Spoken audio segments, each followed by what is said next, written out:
Let's talk about short-term financing. The objective of this section is to describe the advantages and disadvantages of different methods of short-term debt financing. The decision to borrow money does not necessarily mean that a firm is in financial trouble. On the contrary, astute financial management often means regular responsible borrowing of many different kinds to meet different needs. Short-term financing is usually easier to obtain than long-term debt financing for three reasons. For the lender, the shorter repayment period means less risk of non-payment. The dollar amount of short-term loans are usually smaller than those of long-term loans, and a close working relationship normally exists between the short-term borrower and the lender. Table 16.2 compares the various types of short-term financing. Most lenders do not require collateral, such as real estate or property pledged as security for a loan, for short-term financing. If they do, it is usually because they are concerned about the size of a particular loan, the borrowing firm's poor credit rating, or the general prospects of repayment. Unsecured financing is financing that is not backed by collateral. A company seeking unsecured short-term financing has several options. Manufacturers and wholesalers often provide financial aid to retailers by allowing them 30 to 60 days or more in which to pay for merchandise. Trade credit is a type of short-term financing extended by a seller who does not require immediate payment after delivery of merchandise. It is the most popular form of short-term financing. 70 to 90% of all transactions between businesses involve some trade credit. The seller may offer a cash discount to encourage prompt payment. Cash discount terms are specified on the invoice. For instance, 2/10 net 30 means that the customer may take a 2% discount if it pays the invoice within 10 days of the invoice date. If the payment is made between 11 and 30 days after the invoice date, the customer must pay the entire amount. As long as payment is made before the end of the credit period, the retailer maintains the ability to purchase additional merchandise using the trade credit agreement. A promissory note is a written pledge by a borrower to pay a certain sum of money to a creditor at a specified future date. Although repayment periods may extend to 1 year, most short-term promissory notes are repaid between 60 and 180 days. A promissory note offers two important advantages to the firm extending the credit. 1. A promissory note is a legally binding and enforceable document. 2. A promissory note is a negotiable instrument. This means that the firm extending credit may be able to discount or sell the note to its bank. If the note is discounted, the dollar amount received by the company extending credit is slightly less than the maturity value because the bank charges a fee for the service. The supplier recoups most of its money immediately, and the bank collects the maturity value when the note matures.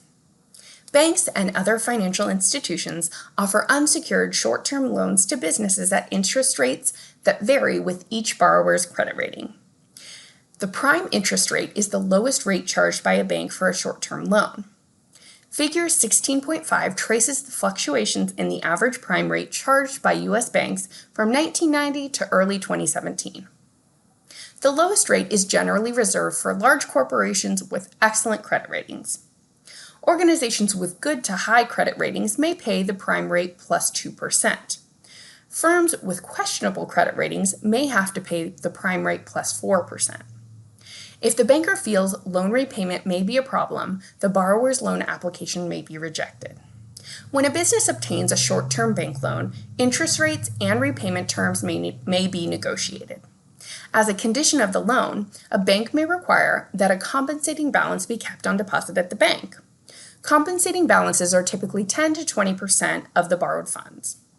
The bank may also require that every commercial borrower clean up or pay off completely its short-term loans at least once each year and not use it again for a period of 30 to 60 days. Commercial paper is a short-term promissory note issued by a large corporation. The maturity date for commercial paper is normally 270 days or less. Commercial paper is secured only by the reputation of the issuing firm. No collateral is involved. The interest rate a corporation pays when it sells commercial paper is tied to its credit rating and its ability to repay the commercial paper. In most cases, corporations selling commercial paper pay interest rates slightly below the interest rates charged by banks for short-term loans. Although it is possible to purchase commercial paper in smaller denominations, larger amounts of $100,000 or more are common. Money obtained by selling commercial paper is most often used to purchase inventory, finance a firm's accounts receivable, pay salary or other necessary expenses, or solve cash flow problems. If a business cannot obtain enough capital through unsecured financing, it must put up collateral to obtain additional short-term financing. Almost any asset can serve as collateral. However, inventories and accounts receivable are the assets most commonly pledged for short-term financing. Finished goods, raw materials, and work-in-process inventories may be pledged as collateral for short-term loans. Lenders prefer the much more saleable finished goods to raw materials or work-in-process inventories. A lender may insist that inventory used as collateral be stored in a public warehouse. The receipt issued by the warehouse is retained by the lender. Without this receipt, the public warehouse will not release the merchandise. The lender releases the warehouse receipt and the merchandise to the borrower when the borrowed money is repaid. In addition to paying the interest on the loan, the borrower must pay for storage in the public warehouse. As a result, this type of loan is more expensive than an unsecured short-term loan. Accounts receivable are amounts owed to a firm by its customers. A firm can pledge its accounts receivable as collateral to obtain short-term financing, and a lender may advance 70 to 80% of the dollar amount of the receivables. A lender first conducts a thorough investigation to determine the quality of the receivables, the credit standing of the firm's customers, coupled with their ability to repay their credit obligations when due. Like most business loans, the borrower and the lender negotiate interest rates and repayment terms. Accounts receivable can be sold to a factoring company or factor.